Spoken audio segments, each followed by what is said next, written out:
Hi guys, Matt here. I just finished playing Bulletstorm, having bought it a couple of weeks ago, now that I have a computer capable of playing it, and I thought I'd have a go at giving it a review. So Bulletstorm is a spectacle shooter, I guess you'd call it, in the same way that Devil May Cry is a spectacle fighter. You go through the story, you get points for creative kills, for any kill really, but you're encouraged to be more inventive with the way you kill people. The stories are about 6 or 7 hours long. I played it on hard mode, which may have extended it a bit because I died quite a lot. It's got multiplayer. I have no idea if that's any good because I couldn't find any servers. There's also challenge modes, which basically you get challenges, complete a certain area with a certain amount of points, a certain amount of time, yada yada yada. And there's also DLC. I have no idea what that is, and I'll get onto why later. So, for this review, I've come up with 6 categories I'm going to use on any review. I've got the universe, the story, the characters, which are kind of the arty bit, and then I've got game mechanics, gameplay, and interface, and then I'll come to a conclusion. So, the universe that Bulletstorm is set in, you're not really given much information about it. Apart from at the start, you are an assassin, part of an assassin hit squad, working for a general. So it's a sort of universe where that sort of stuff takes place. That's really all you get told. You don't get told what sort of government it is, although I'm guessing it's some sort of dystopian one, given what one of the characters is like. But you don't really get any information about it, which is disappointing because it seems quite interesting from what you can see from the story and the characters and whatnot. So the story itself is fairly basic. As I said, you're a hitman, you get betrayed, and now you're out for revenge. It turns out, and this isn't a spoiler, you learn this in the first few minutes, that the people your general has been saying you to kill, they're all innocent, and they're people who got in his way politically or militarily or whatever. So then you turn on the general and you spend the rest of your life, whatever, trying to hunt him down and kill him. In the meantime, you turn pirate, as you do, and you make a living on an old dusty ship, and you happen to come across him in his giant, enormous, indestructible space carrier above a planet, and you crash your ship into his, and they both crash to the planet's surface, and then you have to get off. That's the story. It's quite interesting to watch the story as it unfolds, actually, because you're obviously there and you want to kill this general as much as you possibly can, but you also need him to get off the planet, and you team up with him at some points, and you also team up with one of his soldiers who's in the squad that replaced you. And it is quite interesting to watch the conflicts between the players get sort of overridden by the need to survive.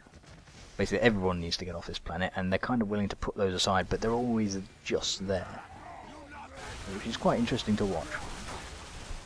The ending does set it up for a sequel, which I read yesterday now isn't coming.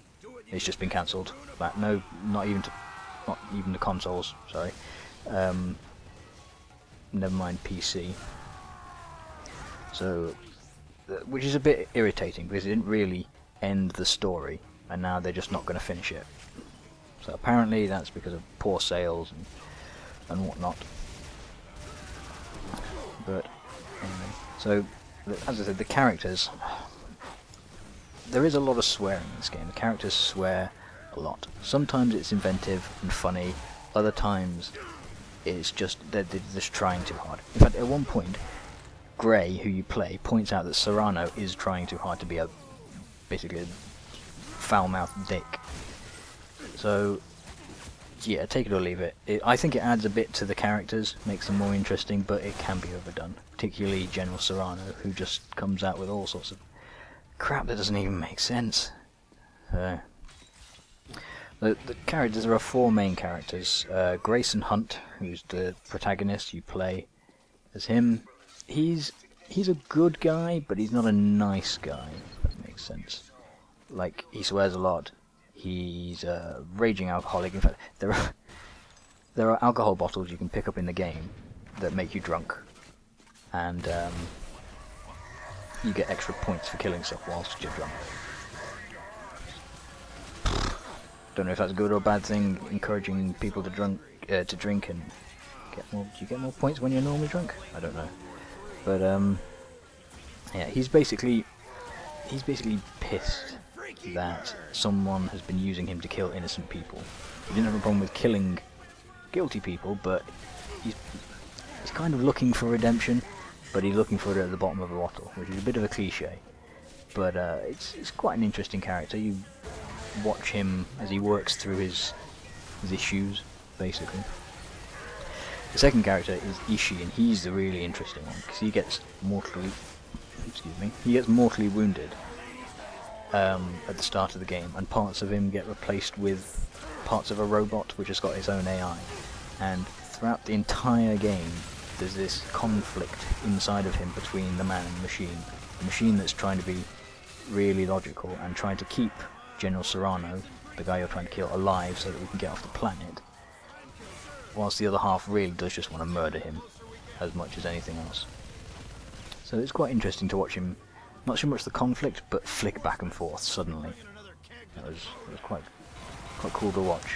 Adds quite a bit to the interaction between him and Grey. Trishka is the third. She's the head of the squad that replaced you, and she irritates me, to be honest. She's just as foul-mouthed as everyone else, and she's all constantly spouting about how she's a badass, but every time she comes into conflict with any of the other three characters, she gets her ass kicked. You rescue her after she's got her ass kicked by some mutants. Then you get into an argument and you kick her ass, and then you decide to go and kill Serrano, and then Ishii kicks her ass, and then you finally catch up with Serrano, and Serrano kicks her ass. She doesn't die through any of this, but she just... At some point, all the bravado loses its impact when you've been pushed off a ledge for the 200th time. So yeah, she's not the best character, to be honest, and she doesn't really add a lot to the game. The last character is General Serrano. Now, if anyone's seen the Mitchell and Webb sketch where they're sitting around dressed as Nazis and like, well, you know, we've got these skulls on our hats and we're burning people. Are we the bad guys? Well, Serrano had that exact same conversation. He said, yes, we are. Let's go. He overdoes the swearing. He overdoes the evil. He's dressed like a military dictator.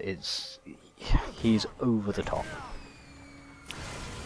He's an interesting character, but he's just too far. They could have turned it down from like 11 to 9, and he would have been a quite good bad guy. But as it is, he's just a nuisance.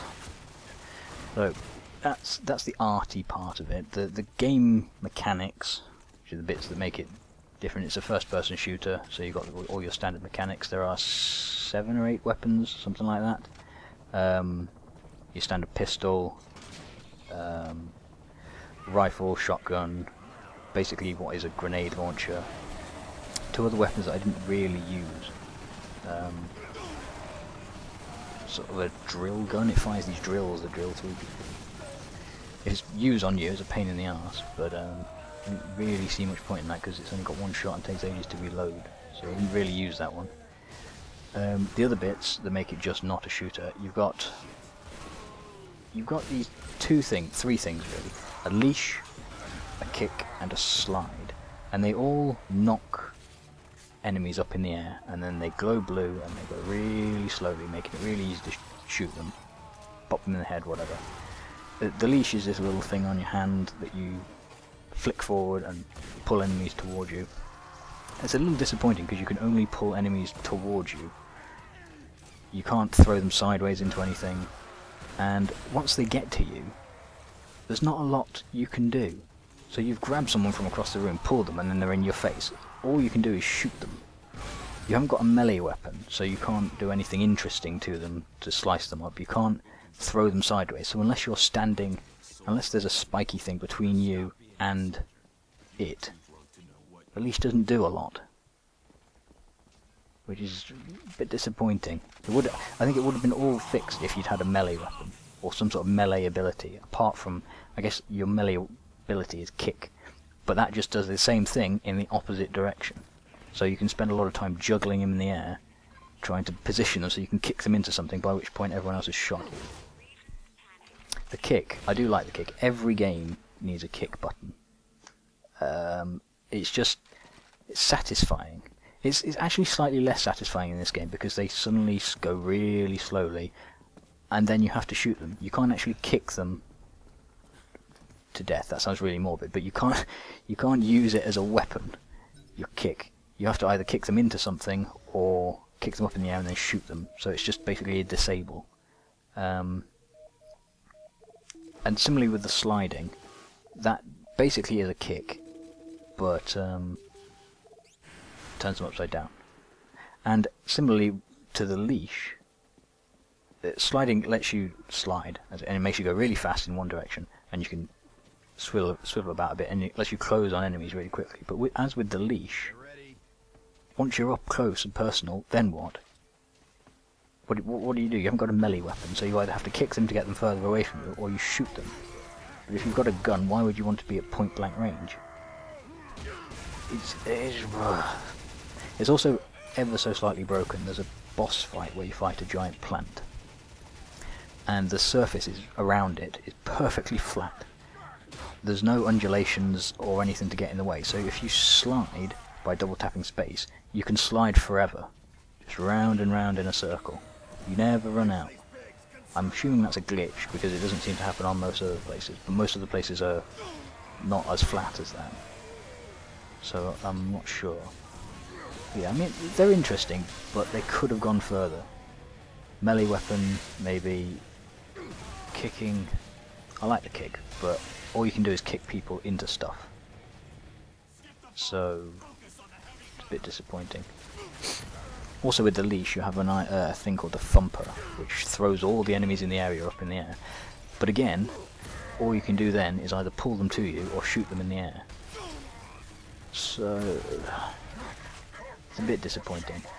There's nothing really interesting you can do because you're just kicking them or pulling them or sliding them into various different things, whether they're cactuses or spike traps or electrical cables or whatever. So a bit disappointing in the game mechanics. They could have implemented them better or made them more interesting maybe. Right, the gameplay itself.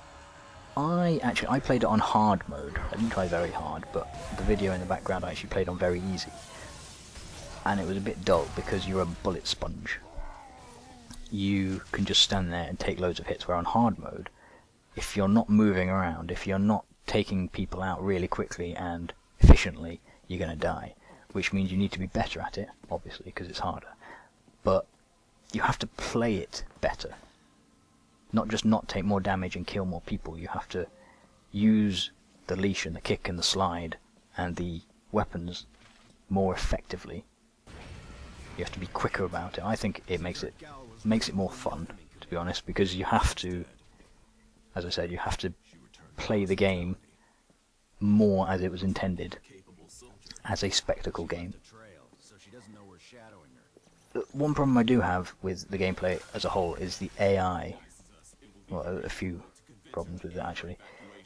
It seems to fixate on you constantly. It's not like they see you first and they come after you. There's one point where I was fighting a boss and I was really low on health, and I killed everything in the room, and then I went and hid so my health could regen. Then 4 more guys entered the room from across the room. 2 of my companions were in the room shooting at them. They ran past them up the stairs into the room I was hiding in and started to attack me. It's just irritating because it breaks it when they're constantly attacking you with no regard for anything else, despite the fact that Ishii or Trishka or Serrano are filling them full of bullets. They don't care, they just go after you. Which I guess is a good thing, because it means you have to kill them, you get the points for killing them. But it's just a little irritating. I don't see the point in the squad if they're not... if they're not going to contribute at all. If they can't contribute at all, they can't kill anything, That's the other thing. Their bullets seem to be made of paper because they don't do any damage. Ever. You have to kill everything. So that's a bit annoying. The other thing is the boss. There are two, what I would classify, I guess, as boss fights. One where you fight a plant, and one where you fight a giant dinosaur. Whatever it is. But they're a little underwhelming as well. Much like many parts of this game. You don't use any of the cool mechanics you've got in the game, like the leash or the kick or the slide, apart from the plant one where you can just slide around in circles. It's just, it's a Zelda fight, where you just fire at the big red squishy bits, because they're obviously the weak spot. I mean, the plant could be a Zelda boss. At one point, it's basically highly immune to damage until you do a certain amount of damage, and then it starts to heal itself, at which point all these red things pop out and start doing stuff, and you have to shoot them, and you have to do that to get rid of them all, and then you can take it down to itself. That's a Zelda boss fight. I don't understand why it's in a first-person shooter, particularly like this. And similarly with the giant dinosaur, there's a big red cut on the back of its neck that you made when you met it earlier in the cave, and you just have to fire at that. A little unimaginative. I'm picking on it quite a bit, despite the fact that I did enjoy the game, because it is a it's fairly quick-paced shooter, particularly with the sliding. The weapons are interesting. They've all got a lot of meat to them. They sound like they're chunky bits of metal that are rattling, but rattling from the effort of firing all these bullets, rather than like futuristic guns that just go pew pew pew. Take that, racism. Pew pew. These are like big mechanical beasts that do damage, and they do a lot of damage, which is nice. The other boss fights are kind of, there are three heavies, I guess you call them. One with a machine gun, one with a grenade launcher, and one with a, I don't know what you call it, a drill gun. He fires drills at you. And they're just boring because they are immune to your leash, to your kick, and to your slide, which means you just have to fire bullets at them until you do enough damage, and then their weak spots glow, and then you can use the leash on them to take their weak spots off. And then you can kill them. I know most of the enemies in the game you can use these cool things on, but it would be nice for the bosses to be like that as well. Whereas they're just bullet magnets, you just fill them with lead until they die. That's it. That's all you do. Shoot at them. They're hard, don't get me wrong, and you have to play the game properly, but it's just simplistic gameplay. Whereas the rest of the game is fairly not simplistic. There's probably a real word for not simplistic, but not simplistic will do. One final bit about the gameplay is that I occasionally got stuck on bits of scenery. You'll see at the beginning of the video, just before a really long slidey bit, I'm sort of staring at the ground and walking back and forth, because I got stuck, and I was trying to figure out what I was getting stuck on, and there was nothing there. You just get stuck on a bit of scenery, on a non-existent bit of scenery. It appears to be a tiny dent in the ground, and you just get stuck. It's just, it's very odd. There's also something odd with the R key. You use R, is it R or space? Space. When you're trying to climb over things. Space, yeah. I don't know why the climbing over stuff mechanic is in there, because they literally just get in the way. They don't add anything. You can't jump. They don't offer cover, particularly where they put them. And you have to be pointing at a very specific section of the wall. There's one bit where there's a really long girder across 20-30 meters, and you have to be standing like almost in the middle to get over it. It's very odd. It is very odd. I don't know why you would make it so narrow. I guess the entire game's fairly narrow. I mean, it looks like it's an open, expansive scenery and lots of stuff to go and explore, but you're shepherded down a very narrow corridor most of the time. You can't really go and explore. There's nothing to explore, there's nothing to find there. So there's not much point. Right, the last category is the interface, which is where most of my gripes come, because it was obviously made for a console. And not only was it obviously made for a console, but they have done almost nothing to change it for the PC.